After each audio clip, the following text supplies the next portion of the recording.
A bit mixed at the moment. We've had a couple of injuries off the back of international duty, but we've also got some good news to report as well. Lasana is back, fit and available. He'll be involved in the 18 tomorrow.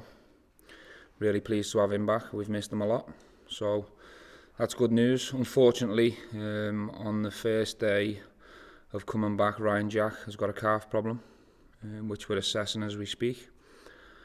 And Gareth McCauley has returned with a calf problem from Northern Ireland duty, which is a bit of a blow for us, but we'll get on with it. And the man sitting next to you, is he available? He's nearly there. He might be involved tomorrow. We'll make that decision in the next couple of hours, but first and foremost, we're delighted to have him. He's a top player, very exciting player, carries pace, a lot of ability.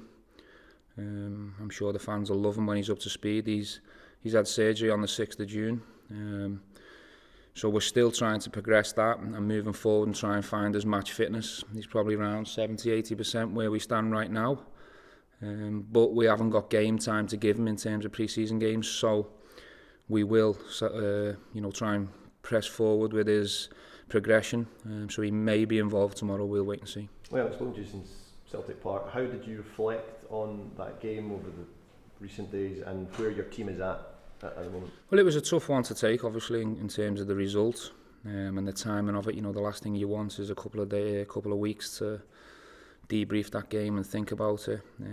After a setback, you always want a game straight away to get it out the system. But the international break has given us time to breathe and relax after a really hectic schedule. We're not complaining about the schedule, it's what we want. We wanted to qualify, we wanted more games, we're really excited by that. But it's given us some really valuable time on the training pitch to go over some things that we found from the Old Firm game.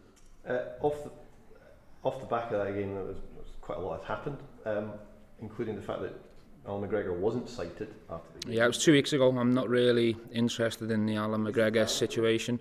I'm not interested in talking about referees or the SFA. I'm here to talk about the Dundee game, a game that we're really looking forward to and excited about. Appreciate that. At the same time, though, the fact that the association is seeking clarity. I appreciate you're trying to do your job. I'm doing my job. My job is to talk about Dundee. Are you concerned at all about the way referees might referee? No, I'm not concerned at all. Since you came to Scotland, have you been impressed with the standard of refereeing up here? I'm not here to talk about referees. Stephen, can we ask you about Lee Wallace in the past 2 weeks? Obviously his appeal against his punishment has been upheld. In terms of where he is now, is that everything done? Yeah, I think everyone's moving on. The decision's been made. Lee come out, with the result he wanted, and we move on. He's missed a year of football, which is what I'm more interested in, and we're doing everything we can as staff to try and move his fitness levels forward. He's working really hard on the training pitch. He's had a minor setback over the last couple of days, but in the main, the plan with Lee is to move him forward and have him fit and available and try and get some valuable minutes in his legs. He's not in the Europa League squad, was that the reason why? No, the reason behind that, and it's the same for Jordan Rossiter, is they're coming off the back of playing very little football, so it makes no sense to congest their game plan. There's no way Lee Wallace or Rossiter would be able to play Saturday, Thursday, Sunday, for example, 3 games in 7 days, so we want to help them players and try and find a schedule that suits them too at the moment. And I think for the short term, that will be 1 game a week at the moment. Are you pleased that situation's now put to bed? Yeah, for everyone's sake, for the club, for Lee, for myself, we all move forward. In terms of Alfredo Morelos, what's it done for him getting his first international cap after the last couple of weeks? Well, I think he deserves a lot of congratulations for it. It's a very tough squad to get into. They've got some top forwards. Falcao to name one, who we're all well aware about, who spoke really highly about his application while he was away. He's come back in great shape. He's smiling. I think he's delighted to get the first cap out the way, and let's hope it's first of many. But we're hoping to benefit from it because he'll need to play well and score goals here to get cap number 2, 3, 4 and 5. So I'm really excited by that. What about mixing the likes of Radamel Falcao? Do you think that can bring him on, take him to the next level? We can learn from somebody of his obvious quality.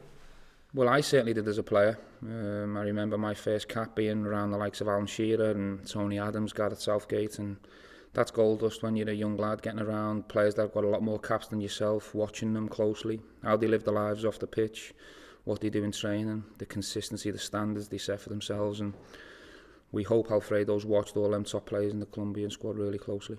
Reflecting back on the Old Firm game, was it a frustration for you perhaps that the team didn't show what you perhaps feel they're truly capable of that game? Will it be fatigue from the game on the Thursday before it, or just... No, listen, I'm not gonna sit here and use fatigue as an excuse. We never played for the first 45 minutes, and I take responsibility for that, and we as a team take responsibility of that. We didn't have enough belief and courage to go and get on the ball and play and make passes. We had a decent shape about us, but we kept giving Celtic the ball back, and they're a good team. They're going to create if you keep inviting waves of attack on. I think at half-time, after we discussed it together, the players went out with more belief and confidence, and it was a much even contest in the second half. But next time we come up against them, we need to do it for 90 minutes, not 45. Are you pretty comfortable that the Thursday-Sunday schedule you're going to face, that the squad will be able to handle that over the course of the next... Well, we've added to the squad since. I think we handled it really well, considering we were all new together and it was thrust upon us very early.